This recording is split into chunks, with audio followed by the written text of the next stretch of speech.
अगर आप भी चाहते हैं राजीव रॉक्स के ऑडियो और वीडियो सबसे पहले आप तक पहुंचे, तो लाल बटन को दबाकर चैनल को सब्सक्राइब जरूर करें और साथ में बेल आइकन को दबाना ना भूलें।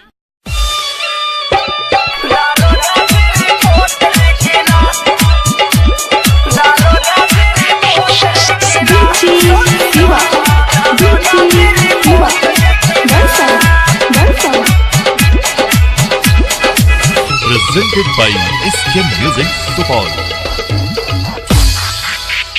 हमरा सोया का पकड़ ललका झूला फिरी एगो छावरी का खियला के जे कुल्फी। दारोगा जी रिपोर्ट लिखिना सुनिना, दारोगा जी रिपोर्ट लिखिना। हमर सैया का पकड़ ललका झूला फिरी एगो छावरी का खियला के जे कुल्फी। दारोगा जी रिपोर्ट लिखिना सुनिना, दारोगा जी रिपोर्ट लिखिना सुनिना, दारोगा जी रिपोर्ट लिखिना। हे दारोगा जी रिपोर्ट लिखिना। हमर सैया का पकड़ ललका झूला थी एगो छौरी का खियला के जे कुल्फी। दारोगा जी रिपोर्ट लिखिना। हे दारोगा जी रिपोर्ट लिखिना।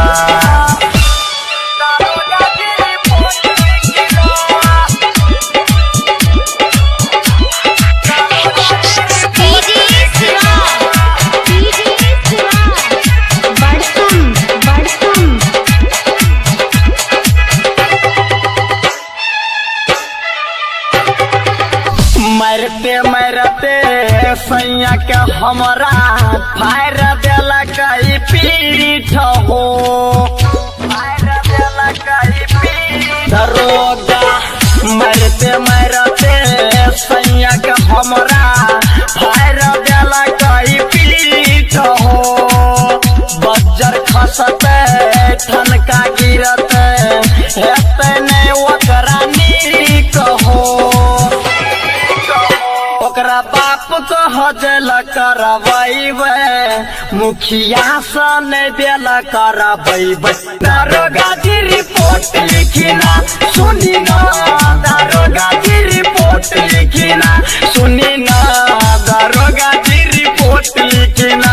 हे दारोगा जी रिपोर्ट लिखिना। हमरा सैया का पकड़ ललका झोला थी एगो छौरी का खियला के जे कुल्फी। दारोगा जी रिपोर्ट लिखिना सुनिना, दारोगा जी रिपोर्ट लिखिना।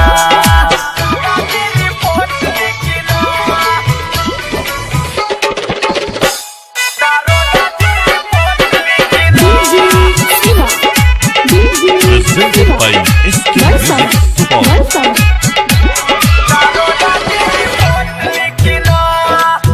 चार दिन से सुतल सैया डॉक्टर के पास हो। दारोगा 4 दिन से सुतल सैया डॉक्टर के पास हो।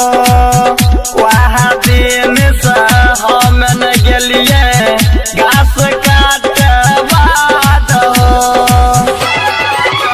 राइटर संजीवन करत पिटाई, गुड्डू यादव का घर से खिंचाई। दारोगा जी रिपोर्ट लिखिना सुनिना, दारोगा जी रिपोर्ट लिखिना।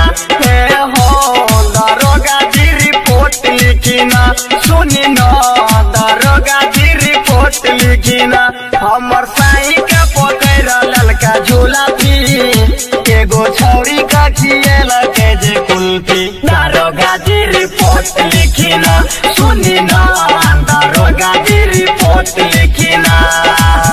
हर भाई नहीं सब कल्याण क्या देव।